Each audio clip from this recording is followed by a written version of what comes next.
Alors, j'ai vraiment la profonde conviction dans mon esprit que c'est pour une cause comme celle-ci que je suis né. Ouais, sérieusement.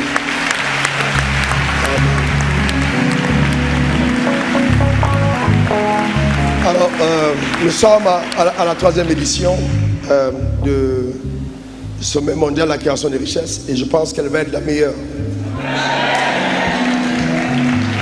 Nous allons avoir de très beaux moments. Donc on a 3 orateurs, on a 2 invités surprises qui vont partager des choses avec nous, qui vont vraiment nous édifier. Et à la fin de ce programme, aujourd'hui, après les questions-réponses qu'on aura, il y aura un moment d'impactation. Je vais prier pour toi et transférer quelque chose. Amen. Parce qu'il est important que nous sachions et nous comprenions clairement que Dieu est plus grand que le diable. Il est plus grand que le diable. Amen. Dieu est plus grand que le diable.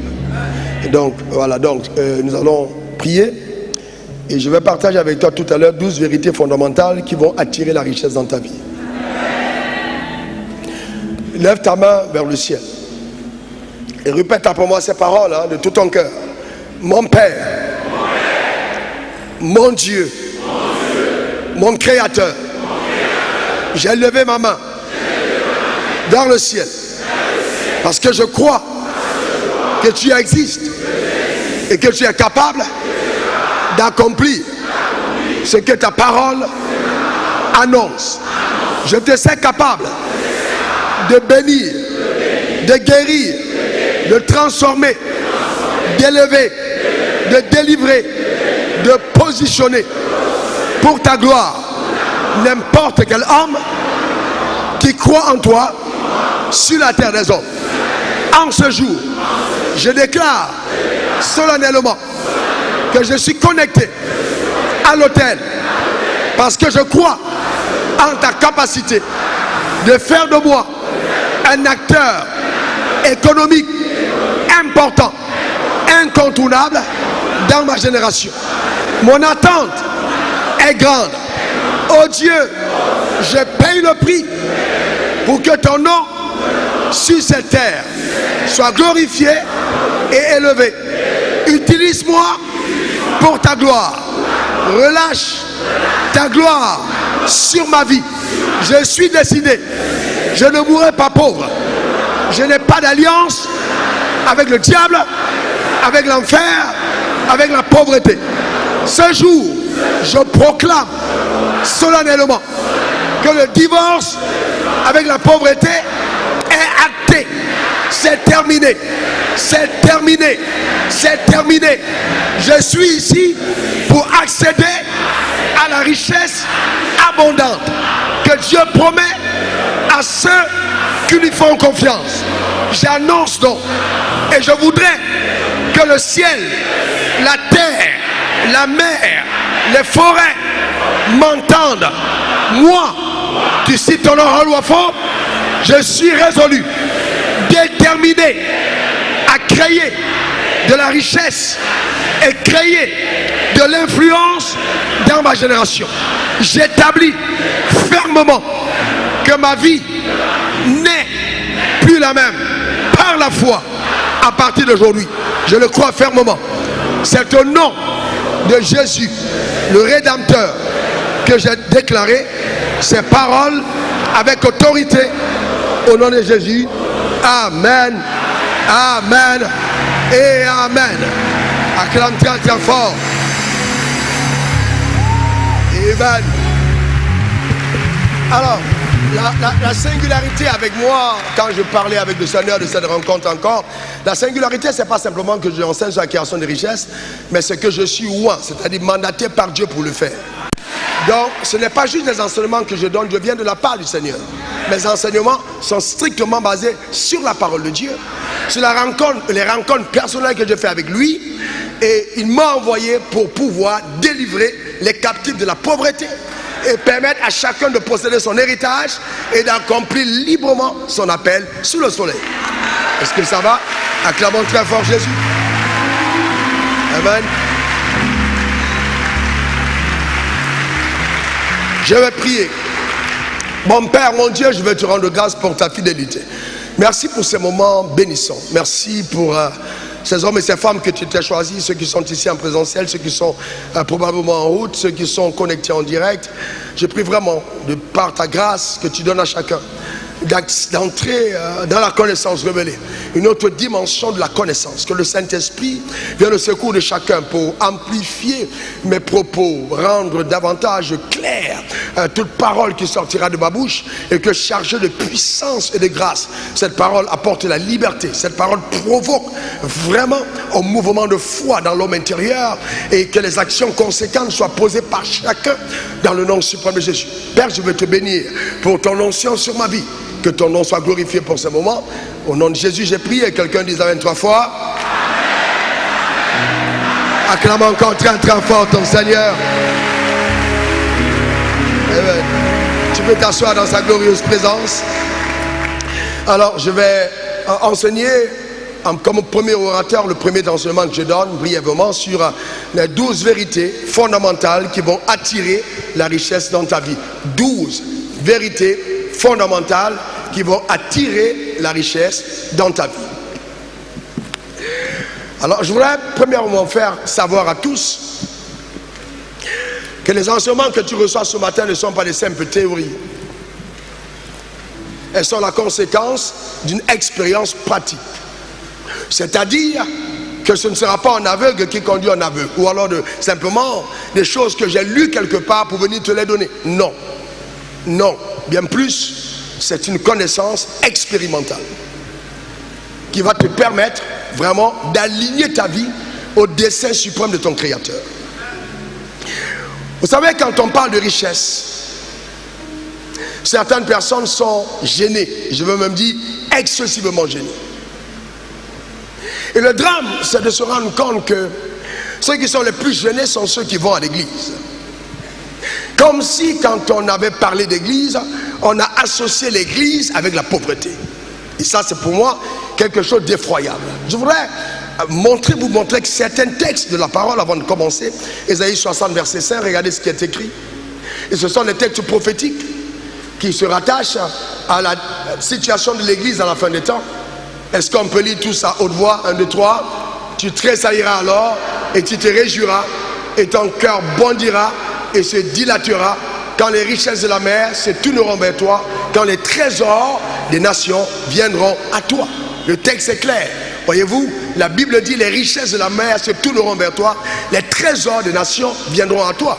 Donc ça veut dire qu'il y aura un mouvement de la richesse vers ta personne. Voyez-vous, c'est ce que la Bible annonce. Quels sont ceux qui croient que Dieu ne ment pas? Eh bien oui, que ces paroles s'accomplissent dans ta vie.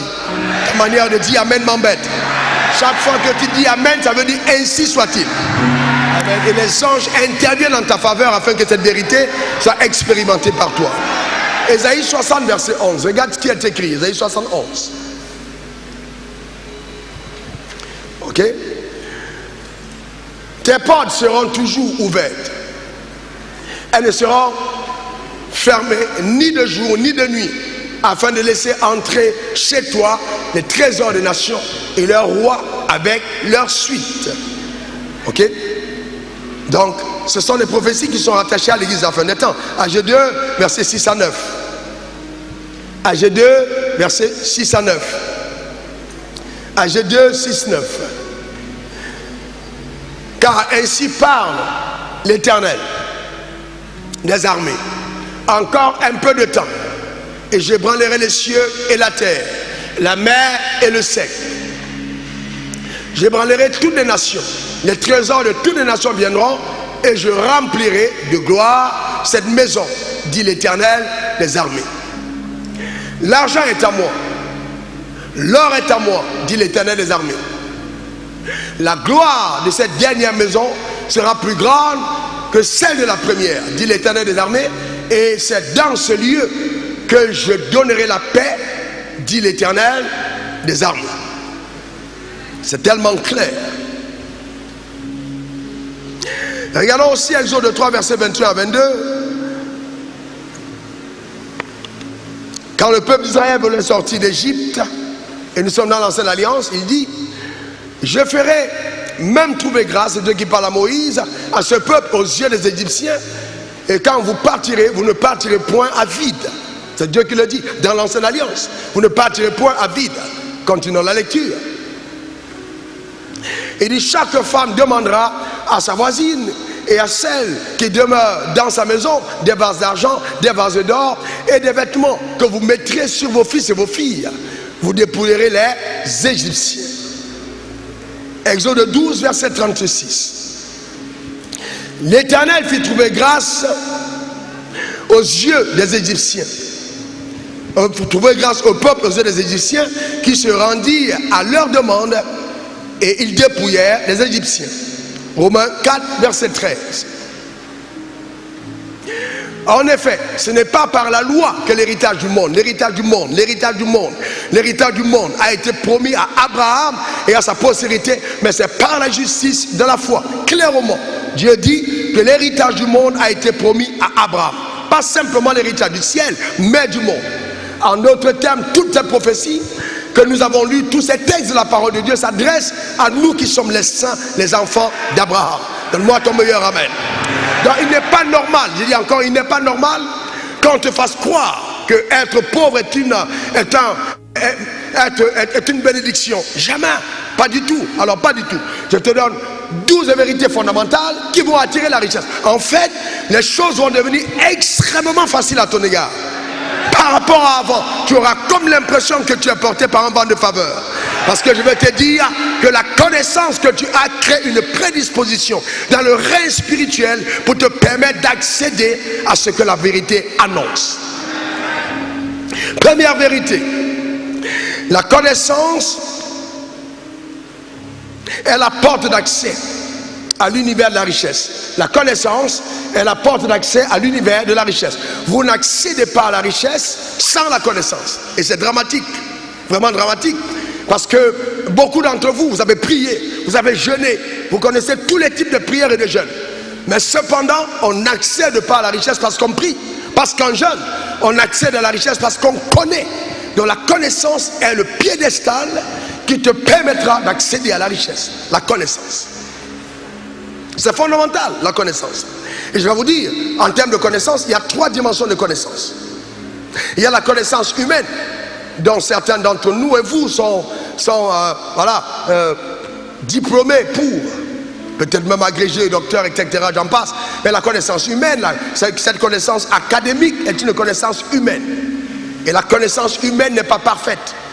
Elle peut être saturée de mensonges. Elle peut être polluante. Elle peut être limitative. Elle peut être facteur de complexe.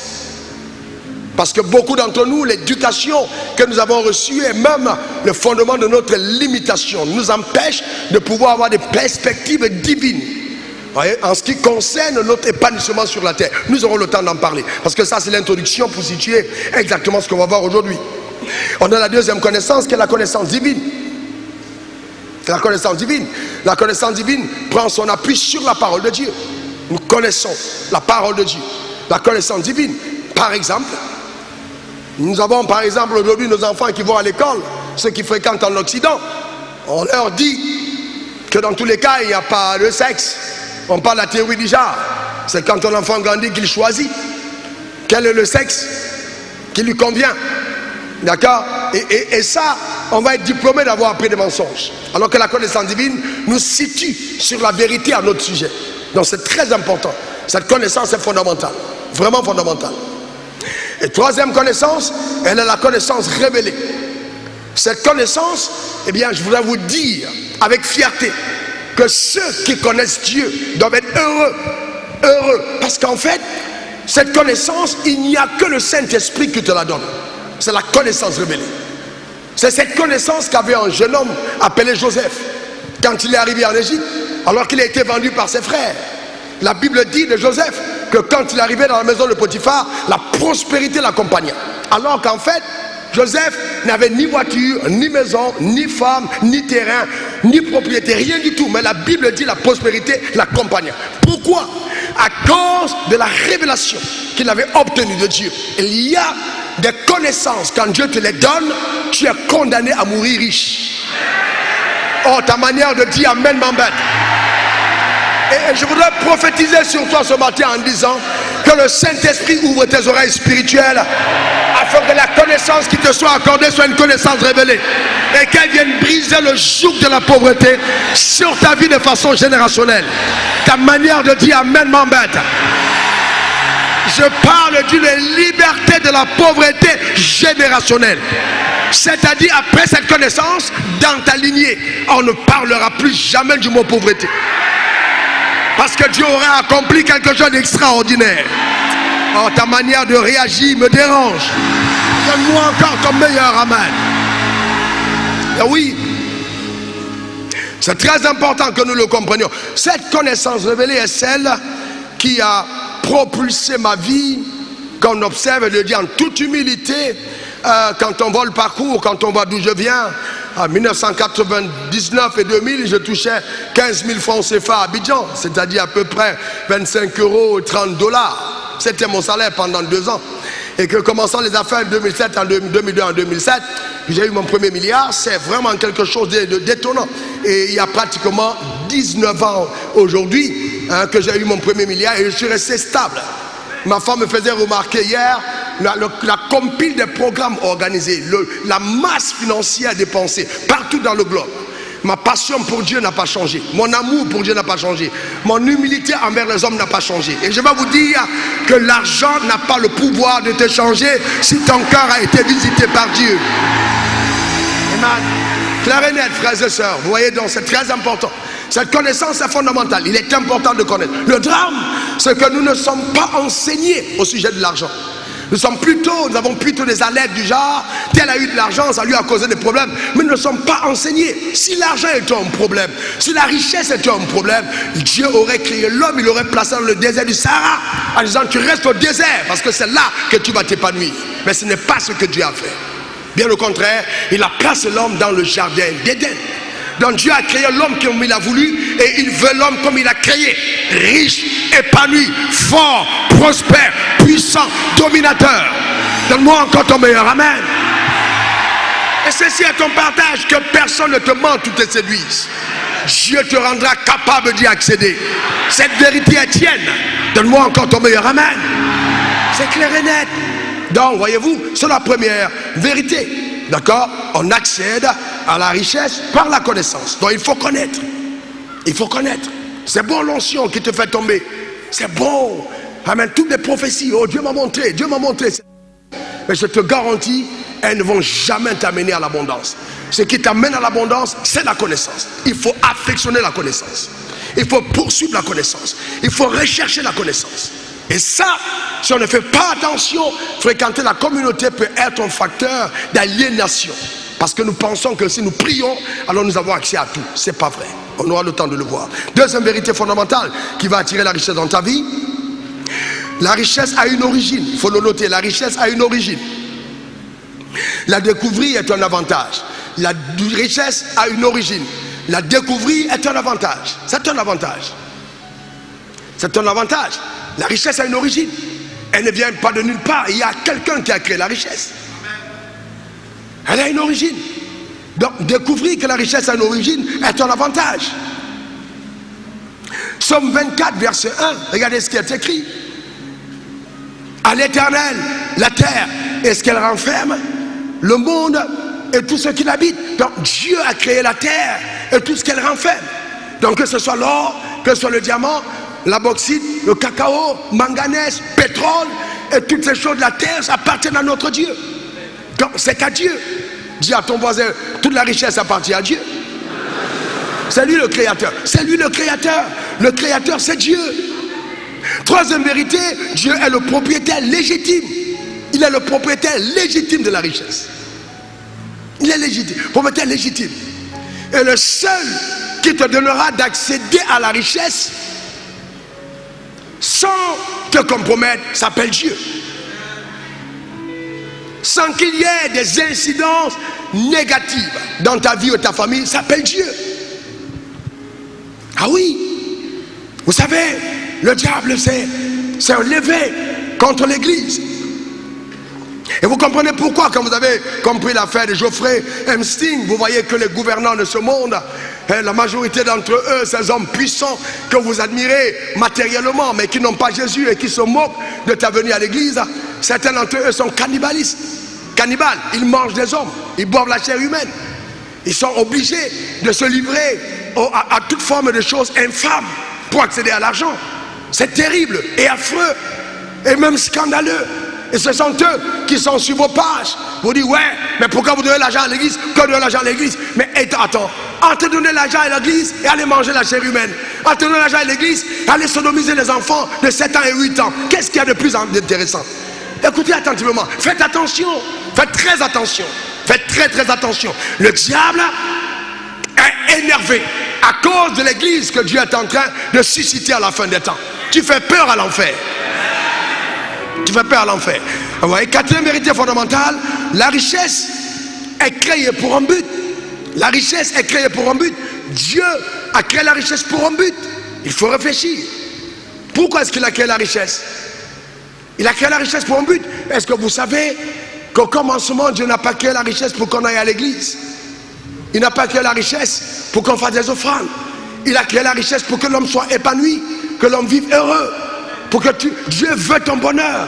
Il a créé la richesse pour que tu sois heureux. C'est la raison pour laquelle la richesse a précédé l'homme dans l'ordre de la création et de la manifestation. L'homme est arrivé sur terre après la richesse. Donc la richesse a été créée pour te servir, pour que tu sois comblé et heureux. Oh, ta manière de dire amen m'embête. Donc c'est important de le comprendre. C'est après la chute de l'homme que la pauvreté apparaît. La pauvreté n'existait pas au commencement. Adam et Ève étaient heureux, ils étaient bénis. Tout l'or, le diamant, les richesses de la terre étaient en leur possession. Et ils avaient une parfaite relation avec Dieu, étroite relation. Donc c'est important de comprendre que la richesse est créée pour un but. Avec cette richesse, tu enverras ton enfant à l'école. Avec cette richesse, tu pourras accomplir le mandat que Dieu t'a assigné. Personne ne peut atteindre la mission que Dieu lui a donnée avec brio, sans argent, impossible. Et je vais aller plus loin. Pour toutes les personnes qui veulent se marier, aucun homme ne peut satisfaire une femme s'il est pauvre. Aucune femme, même possédée, n'a jamais eu une vision sur un homme pauvre.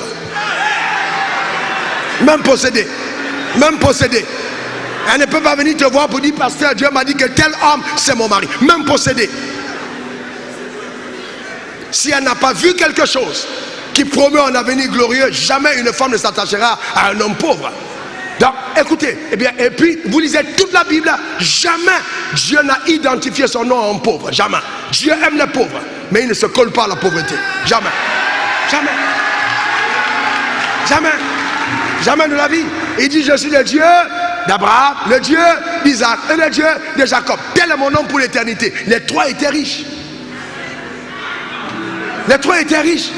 Donc il y a des gens parmi nous, quand on dit partout, nous sommes de Dieu, Dieu lui-même n'est pas trop fier de ce qu'on se présente ainsi, parce qu'il veut que ta vie atteigne un certain standard de gloire.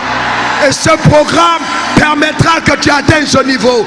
Donne-moi encore ton meilleur amen. Dis encore amen. Eh bien, je voudrais donner un conseil à un jeune pasteur. Ce n'est pas parce que Dieu ne t'a pas encore béni que tu dois être frustré quand tu vois le riche. Ce n'est pas parce que Dieu ne t'a pas encore béni que tu dois changer ton discours et faire croire aux gens que ce n'est pas grave s'ils sont pauvres. Je vais vous dire, c'est grave si tu es pauvre. Dans cette société, c'est très grave. C'est très grave si tu es pauvre. Très grave. Parce que j'ai vu dans la Bible qu'en état de pauvreté, une femme a mangé son argent. Sa femme, c'est son enfant. C'est très grave. La pauvreté est terrible. La pauvreté est un masque dévalorisant. La pauvreté est odieuse. La pauvreté te crée en toi des complexes terribles. La pauvreté n'est pas bonne du tout. Elle vient de l'enfer. Donc c'est quelque chose que tu ne peux pas aimer. Impossible. Donc Dieu a créé la richesse pour un but, pour que tu sois épanoui. Et que tu sois épanoui. Et je lève ma main vers le ciel, je prophétise ton épanouissement sur la terre des hommes. Dans le nom suprême de Jésus. Ta manière de dire amen m'embête. Ah oui. Ah oui. Dieu te veut riche. C'est la cinquième vérité. Dieu te veut riche. Dieu te veut riche. 3 Jean 1, 2. Bien-aimé, mon souhait, moi Dieu, c'est que tu prospères à tous égards, à tous égards, à tous égards, spirituellement, mentalement, matériellement. Arrêtons cette prospérité qui n'est que spirituelle. Dieu veut que tu prospères à tous égards et sois en bonne santé comme prospère l'état de ton âme. Ah oui, j'aime bien cet amen. Toute personne qui dit amen quand je prophétise, ce que j'annonce arrive. Ben oui, que tu prospères à tous égards et sois en bonne santé comme prospère l'état de ton âme. Et Jésus a dit, Jean 10, le voleur ne vient que pour dérober, égorger et détruire. Mais je suis venu afin que les brebis aient la vie et qu'elle aille au ciel. C'est ce qui est écrit. Elles aient la vie et qu'elles aillent au ciel. C'est ce qui est écrit. Qu'est-ce qui est écrit? Elle a la vie et qu'elle soit dans l'abondance. J'ordonne à la terre, là où tu te tiens, de te livrer tous ses fruits et que ta vie bascule dans l'abondance au nom suprême de Jésus. Ta manière de dire amen m'embête. J'entends Dieu me dire de te dire que ce que les sorciers avaient volé, ce que l'enfer avait dérobé, à cette parole t'est restauré ce jour même par la puissance de Dieu. Donne-moi encore ton meilleur amen. Dis encore amen. Et c'est ça la différence. C'est ça la différence entre un simple coaching et un enseignement de coaching accompagné de puissance, capable de briser des chaînes, capable de propulser ta vie à un autre niveau, capable d'amener ta vie à une autre dimension. Est-ce que tu sais que tu peux savoir et ne pas avoir la capacité d'agir sur ton savoir? Parce qu'on t'a limité, on t'a attaché. C'est ce que la sorcellerie fait. Lors de mon deuxième ou troisième enseignement, j'en parlerai. Donc c'est important que tu comprennes. Le Dieu qu'on sert est puissant, extraordinaire. Amen. Extraordinaire. Gloire à Dieu. Alléluia. J'ai reçu chez moi récemment un couple qui est venu me voir et j'étais heureux. Il rendait grâce à Dieu d'un couple de fils que je suis dans la totale discrétion. Ils sont venus me voir avec une importante sémence.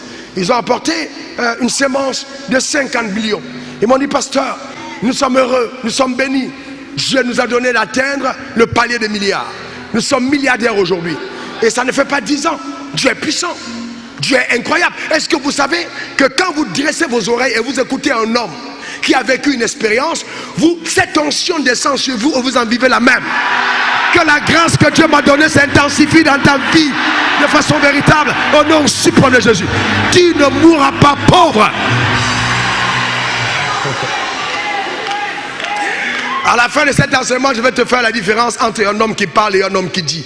Parce que tu penses que je parle. Il y a des moments où je parle, il y a des moments où je dis. Je dis, tu ne mourras pas pauvre. C'est pas possible. C'est pas possible. J'ai après moi, je ne suis pas venu sur la terre accompagner les autres. Encore, je ne suis pas venu sur la terre accompagner les autres. Mon frère, quand j'ai eu ma soeur, j'ai eu cette révélation. Je suis allé enseigner en l'église 220 logements. Quand j'avais compris ça profondément. Et au premier enseignement, j'entends le Saint-Esprit me mettre dans la bouche. Dis-leur que si tu meurs pauvre, qu'on ne t'enterre pas, tu n'es pas encore mort. J'étais venu à pied. Ouais, frères et sœurs, j'étais venu à pied. J'avais pas, en fait, je vais dire en transport. Et je déclare au 220 à l'église méthodiste, si je meurs avant mon heure, ne m'enterrez pauvre, ne m'enterrez pas. Ça veut dire je ne suis pas encore mort. Clair et net, je savais que jamais je ne mourrais dans la pauvreté. C'est clair et net. Et toi aussi, tu ne mourras pas dans la pauvreté. Tu sais, je vais te dire quelque chose. La raison pour laquelle tu as été attiré, même en cette saison de chaleur, et que tu es assis en ce moment, et que tu attendras jusqu'à la fin pour l'impactation, c'est parce qu'à l'intérieur de toi réside une sémence de quelqu'un qui est prédestiné à accéder à la richesse. Aussi simple. Sixième vérité fondamentale, les richesses commencent par une sainte révolte contre la pauvreté. Une sainte révolte. Une sainte révolte. Là, on ne cohabite pas avec la pauvreté. On doit la détester. La haïr. Dis après moi, je hais la pauvreté. Encore, je hais la pauvreté. La Bible dit dans Matthieu 11, verset 12, depuis le temps de Jean-Baptiste, jusqu'à présent, le royaume des cieux est forcé. Et seules les violences en emparent. Donc il est important d'user de violence, de détester, de haïr la pauvreté. Ça commence par une révolte. La pauvreté n'est pas un don, un cadeau de Dieu, c'est une malédiction qui vient de l'enfer.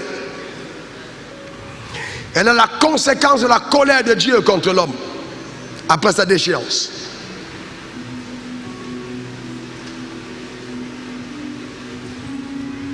C'est très important. On n'a jamais donné une médaille à quelqu'un, médaille d'honneur de la pauvreté. Jamais. On n'a jamais vu un homme qui arrive dans un endroit, on dit bon, comme tu es très pauvre, on te donne la première place. Jamais. Même dans les communautés où les gens disent que la richesse n'est pas bien, regardez comment est-ce qu'ils traitent des personnes quand ils viennent riches. Vous vous rendez compte que c'est un complexe. La richesse fait de toi une personne importante, une personne qui compte. Quand tu es pauvre et que tu es absent en réunion de famille, on ne te compte pas. On ne sait même pas que tu es là. Mais je déclare qu'après, ce que Dieu va faire dans ta vie, on va déplacer les réunions selon ton jour de disponibilité. C'est ça l'influence. C'est ça l'influence. C'est ce que Dieu fait dans ta vie. C'est très important. Très important. Vous savez, bien que la Bible soit un livre qui est accessible à tout le monde, même aux pauvres, il n'a pas été écrit par un pauvre. L'auteur de la Bible est riche. Donc même la Bible que tu lis, pour bien la comprendre, il faut être riche. Non, attendez, ne te fâche pas, parce que je sais, les gens vont prendre cette découpe à l'amener. Je veux dire, ne te fâche pas. Non, ne te fâche pas. Il faut que tu comprennes, ne te fâche pas. La Bible dit, attendez, je vous ai béni de toutes sortes de bénédictions spirituelles dans les lieux célestes en Christ. Un homme pauvre ne peut pas lire la Bible et la comprendre.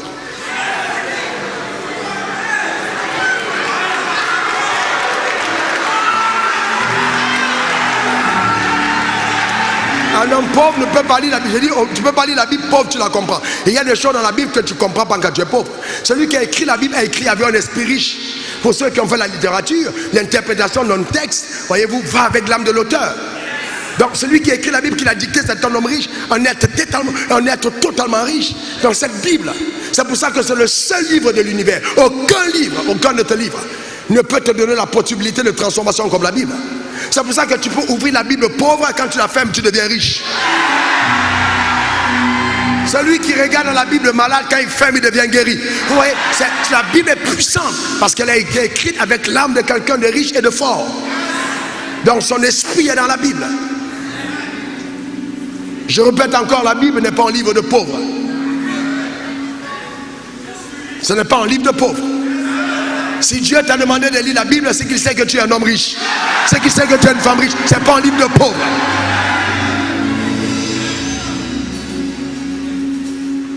Dis à ton voisin, ne te fâche pas. Dis-le bien à ton voisin. Septième vérité importante, il y a des clés et des lois qui te permettront de créer la richesse. Il y a des clés et des lois. Des clés et des lois. Il y a des clés, il y a des lois qui vont te permettre de créer la richesse. Il faut les découvrir, ces clés et ces lois. Ces clés et ces lois, tu dois les découvrir pour créer la richesse. Il y a des clés, il y a des lois qui te permettent de créer la richesse. Des clés divines.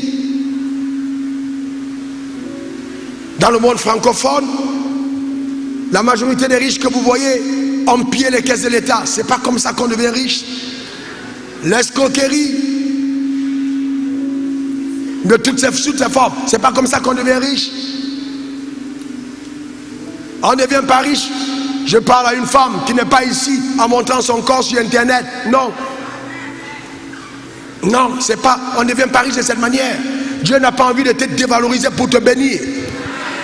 Tu es une reine, tu es un roi, tu es un prince. Alors ta manière de dire amen m'embête. Tu es un prince. Mais oui. Donc c'est très important. Donc c'est pas par le jeûne et la prière. Il y a des voies légitimes. Il y a des voies légitimes qui te permettent d'accéder à la richesse. Et donc, et pendant cet enseignement, ce sommet, tu accéderas à certaines de ces clés fondamentales qui vont te permettre de créer de la richesse, la création de la richesse. Et en ce qui concerne ces lois majeures, parce que j'entends quelqu'un dire, mais donc ces gens qu'on voit riches, en ce qui concerne ces lois majeures, ce qui est vraiment puissant avec la loi, c'est qu'elle ne respecte pas ton identité, elle respecte ta obéissance, enfin ta soumission à elle. Donc tu vois, donc, si tu coopères avec une loi, cette loi s'applique à ton égard. Quand il s'agit de la loi est aveugle. La loi ne regarde pas, la loi ne voit pas. La loi attend simplement que tu la mettes en pratique et elle déclenche dans ta vie ce qu'elle a promis faire. C'est tout. Donc ce sont des lois que tu dois découvrir et mettre en pratique. D'accord. Huitième vérité fondamentale, On est vers la fin. Un enfant de Dieu riche fait peur à l'enfer. Un enfant de Dieu riche fait peur à l'enfer. Un enfant de Dieu riche fait peur à l'enfer. Il fait peur à l'enfer, sérieusement.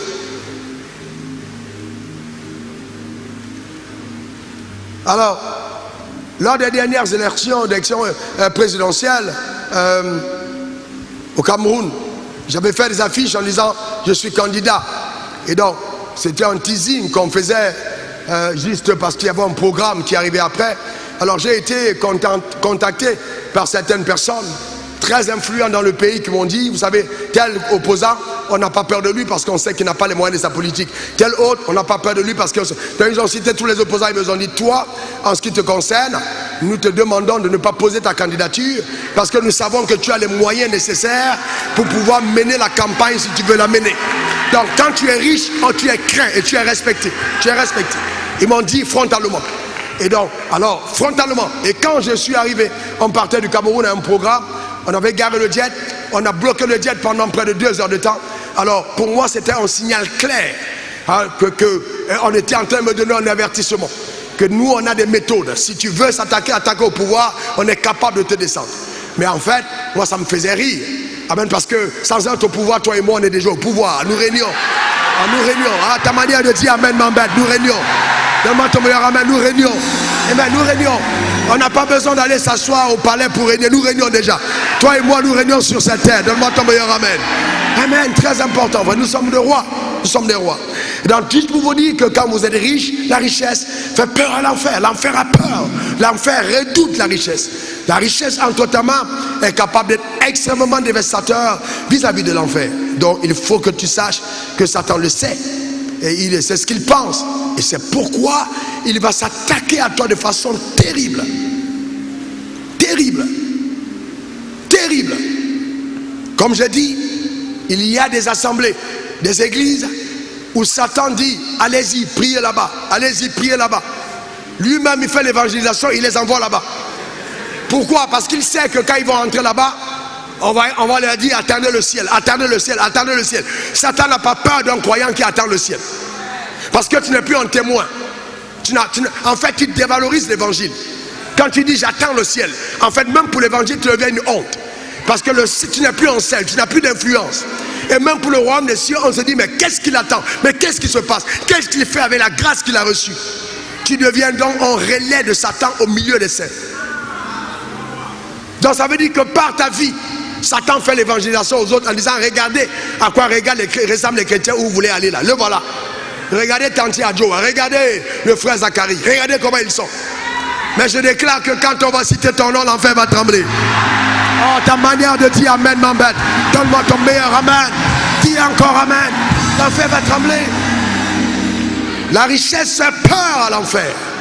L'enfer a peur que tu sois riche. Dis, je me suis décidé. La richesse est mon partage. 9e vérité, tu dois chercher premièrement le royaume et la justice de Dieu. Tu dois chercher premièrement le royaume et la justice de Dieu. On va y revenir, notamment cette vérité. Tu dois chercher premièrement le royaume et la justice et conjonction de coordination. Ce « et » aura une importance extrêmement vitale dans les enseignements à venir. Ok, 10, si c'est pas trop rapide, ça va? Ok, 9, j'ai dit tu dois chercher premièrement le royaume et la justice de Dieu. 10, et ça c'est fondamental, l'onction est aussi capable de rendre riche. L'onction est aussi capable de rendre riche. Après le nom de Jésus, le mot onction est le mot le plus populaire dans le règne évangélique. Mais il faut que tu saches que l'onction est capable de rendre riche. L'onction est capable de briser les chaînes.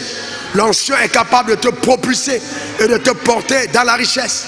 Quels sont ceux qui croient que Dieu est capable de lever un paralytique et il marche? Quels sont ceux qui croient que Dieu peut guérir un aveugle?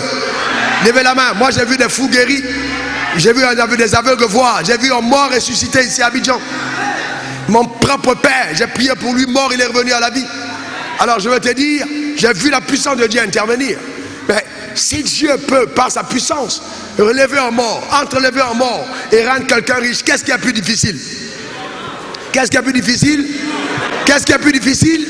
Mais comment l'Église accepte que l'onction peut ressusciter les morts, mais elle refuse que l'onction peut transformer le pauvre? Voyez-vous, l'Esprit du Seigneur est sur moi. Dieu m'a oint pour annoncer la bonne nouvelle aux pauvres. Quelle bonne nouvelle on m'a annoncé en pauvre? C'est qu'à partir d'aujourd'hui, tu vas plus supplier pour manger. À partir d'aujourd'hui, tu vas envoyer tes enfants à l'école. À partir d'aujourd'hui, tu auras aussi un peu.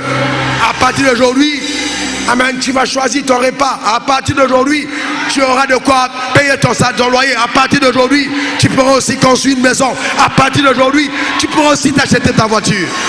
Donne-moi ton meilleur amen. C'est ça ton partage.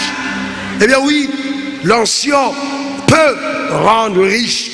11e vérité, il y a des dimensions de richesse que tu n'atteindras jamais. Alors jamais, jamais, jamais dans la vie sans avoir au préalable contracté une alliance avec des entités spirituelles. Il y a des dimensions que tu n'atteindras pas. Et donc quand on parle de contracter les alliances, ça fait peur à certains d'entre nous.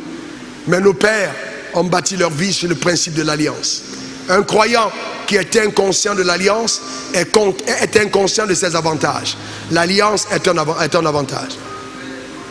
Donc c'est très important. Voyez-vous, il y a des dimensions que tu n'atteindras jamais sans avoir bâti une alliance avec des entités spirituelles. Les gens du monde que vous voyez construisent leur richesse avec la puissance de ténèbres. Certains d'entre eux, en majorité pour eux, quand vous atteignez un certain niveau, je ne parle pas d'avoir 500 millions, 1 milliard, ok, mais je parle d'un certain niveau de richesse. Quand tu atteins la dimension d'empire financier, quand tu commences à compter dans un secteur, je te garantis, le diable va frapper à ta porte.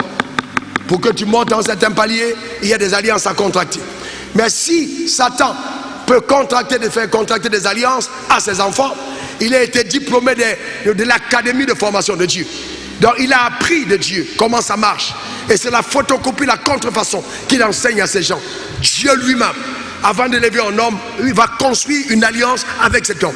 Il y a une alliance dans l'alliance que tu dois avoir avec Dieu pour atteindre certaines dimensions. Ça fera partie des choses que je vais t'enseigner simplement.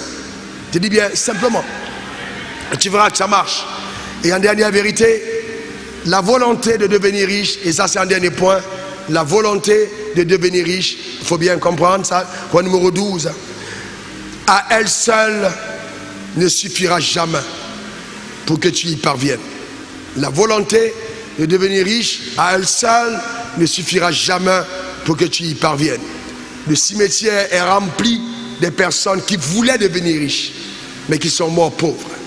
Notre société est remplie de personnes qui veulent devenir riches depuis des années, mais qui sont toujours pauvres.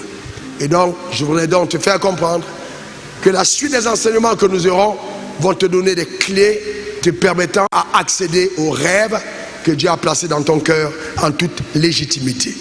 Que Dieu te bénisse abondamment. Que sa grâce et sa paix soient ton partage.